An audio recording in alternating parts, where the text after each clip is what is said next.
Hello everyone, good morning. কেমন আছো তোমরা সবাই? আশা করি তোমরা সবাই খুব ভালো আছো, আর আমরাও খুব ভালো আছি। রিঙ্কু প্রেমিং চ্যানেলে তোমাদের আরেকবার ওয়েলকাম জানিয়ে আমি আমার নতুন ভিডিও শুরু করছি। আজ সকালবেলা দেখো সবজি কেটে আনাজপাতি গুছিয়ে দিয়ে এখন যাচ্ছি হচ্ছে পার্লারে, কারণ কালকে একটা বিয়েবাড়ির ইনভিটেশন পেয়েছি। তো অনেকদিন আগেই ইনভিটেশনটা পেয়েছি, কালকে হচ্ছে সেই মানে কি বলবো বিয়ের নিমন্ত্রণ। কে হয়? দিদির মেয়েকে হবে ভাগ্নির বিয়ে আর কি। তো মাসি শাশুড়ির মেয়ের মেয়ে, এরকম সম্পর্কের দিদির মেয়ে মানে ভাগ্নির বিয়ের নেমন্তন্ন পেয়েছি। তো কালকে যাবো যেহেতু, তাই জন্য একটুখানি নিজেকে ফ্রেশ হতে যাচ্ছি। তো একটু মাসাজ করব, যেটা হয় আর কি, মাসাজ করব আর কি বলে এই আইব্রু করব। তো চলো আরও কি বিয়েতে কি গিফট দিই না দিই সেই সমস্ত কিছু করব। আর বোনের থেকে শাড়ি টাড়ি নেবো, সমস্ত কিছু প্ল্যানটা নিয়ে। আর ওই যে দেখতে পাচ্ছ রিয়ান আসছে, ওই যে রিয়ান আসো। তো চলো ব্লগটা কন্টিনিউ দেখতে থাকো, কি করি না করি সমস্ত কিছুটাই তোমাদের সঙ্গে শেয়ার করব। তো চলো রিয়ান বলো গুড মর্নিং। কি হলো, স্কুলে যাওনি? স্কুলে যাসনি কেন? ছুটি আছে, নেতাজি জি কা বার্থডে আছে। আর তোমাদেরকে একটা গোপন তথ্য ফাঁস করে দিই। তথ্যটা হলো এটাই যে রিয়ান এই জামাটা পরে পটি করেছে, এটা পরেই চলে এসেছে আমাদের বাড়ি। বাচ্চারা কি এমনই হয়?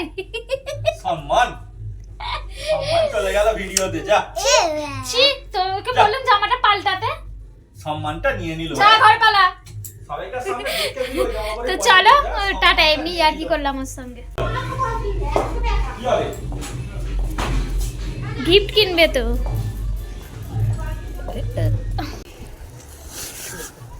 আমার নাও, আসো আসো আসো। মধুতে পারি না, আর শ্রাবণকে সেই সাদা হাতটা বের করে রাখতে বলবে।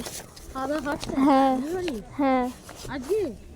এখন সময় হচ্ছে ঠিক 10টা, তাই এখনও পর্যন্ত পার্লার খোলেনি। তাই বিয়েবাড়ি যাব, সেই জন্য গিফট কেনার পয়সা দিয়েছে বাপি। তাই জন্য এখানে কি গিফট নেই সেটাই চিন্তা ভাবনা করছি দুজনে মিলে। আমাদের পছন্দ মতো গিফট নিয়ে যেতে বলেছে। তো বালতিটাও দেখছিলাম, বালতিটা কীরকম একটা দাগ ছিল, তাই জন্য আমরা ফুলের সাজিটা নিলাম। আর বালতির ওজনটাও আমাদের কাছে অনেকটা বেশি হয়ে যাচ্ছিলো। তারপর বিয়েবাড়ি যাব, মাথায় তো ফুল লাগবেই, তাই জন্য কী ফুল নেবো না নেবো সেগুলোই চিন্তা ভাবনা করছিলাম। তারপরে এখান থেকে ভাবছিলাম ওই চন্দ্রমল্লিকা বলে ওই ফুলগুলো নেবো। তারপরে নিয়েছিলাম গোলাপ, আর এই ফুলগুলোও নিয়েছিলাম। এই সাদা ফুলগুলো কি চন্দ্রমল্লিকাই বলে, আমি ঠিক নাম জানি না। আমি যতটা মনে হচ্ছে না চন্দ্রমল্লিকার হয় ডালিয়া। তো ডালিয়া আর গোলাপ নিয়েছিলাম। তো তারপরেই চলে এসেছিলাম পার্লারে। তখন বাজে সময় 11টা। পার্লার থেকে এসে বাপের বাড়ি ঢুকেছিলাম কিছু সাজের জিনিস, শাড়ি টাড়ি এগুলো নেওয়ার জন্য। তো শ্রাবণী তখন নিচে কী করছিল, তাই জন্য ওর কেকের বাক্স ধরে আমি কেক খাচ্ছি এখন বসে। তারপরে চলো তোমাদের সাথে দেখা হচ্ছে নেক্সট ডে। অটো আসবে সন্ধ্যা 7টায়, তাই জন্য বিকেল 4টে বাজে আমি সাজতে বসে গেছি। আর সাজের জিনিসগুলো একেবারে বের করে নিলে সাজতেও কিন্তু সুবিধা হয় আর তাড়াতাড়ি হয়। যতই তাড়াতাড়ি করে না দেরি হয়ে যায়। হ্যালো এভরিওয়ান, শুভ সন্ধ্যা। কেমন আছো তোমরা সবাই? আশা করি তোমরা সবাই খুব ভালো আছো, আর আমরাও খুব ভালো আছি।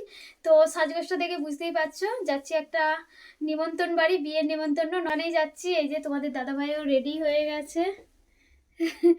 তো আমাদের দুজনকে কেমন লাগছে অবশ্যই কমেন্ট করে জানিও, আর কি কি করি না করি সমস্ত কিছুটা শেয়ার করবো তোমাদের সঙ্গে। চলো ব্লগটা কন্টিনিউ দেখতে থাকো।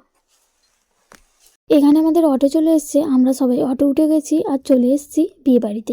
বেবি ও বিশ্বজিতের শুভ বিবাহ আজকে।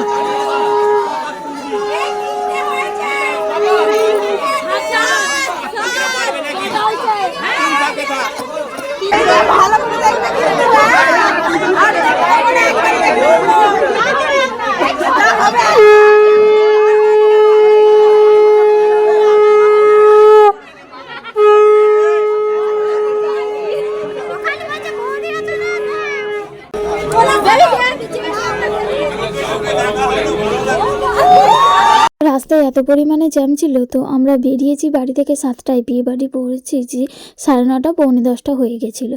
কারণ আমাদের বাড়ি থেকে বেশি কিছু দূর নয়, আধা ঘন্টা পৌনে 1 ঘন্টা রাস্তা, কিন্তু সেই রাস্তাটাই কভার করে যেতে 3.5-4 ঘন্টা হয়ে গেছিলো আমাদের। তো রোডে প্রচুর পরিমাণে জ্যাম ছিল। তো জানি না কী কারণে এত জ্যাম ছিল, নাকি প্রায় সময় এরকম হাই রোডের ব্যাপার তো হতেই পারে। আর বিয়ে বাড়ি ঢোকা মাত্রই শুরু হয়ে গেছিলো কিন্তু বিয়ে। তো সেই বিয়েই আমরা দাঁড়িয়ে দেখছিলাম। তো বিয়ে দেখতে তো বেশ ভালোই লাগে, আর নিজেদের বিয়ের কথা কিন্তু মনে পড়ে যায়। আমাদের বিয়ের সময় এত ফোনে সবাই ভিডিও করা করা সেটা প্রচলিত ছিল না, কিন্তু বেশি দিন আগেকার কথা নয়, 4 বছর আগেকার কথা বলছি। তুলেছে সেই সব ভিডিওগুলো, কিন্তু আমি পাইনি হাতে। আর ক্যামেরাম্যানকে দিয়ে যে ভিডিও করা হয়েছিল সেই ভিডিওতে আর বলে কাজ নেই।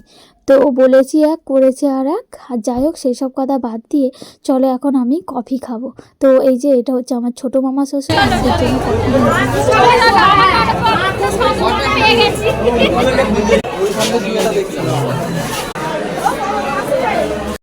মামা শ্বশুর আর ছোটো মামা শ্বশুরের 2 মেয়ে।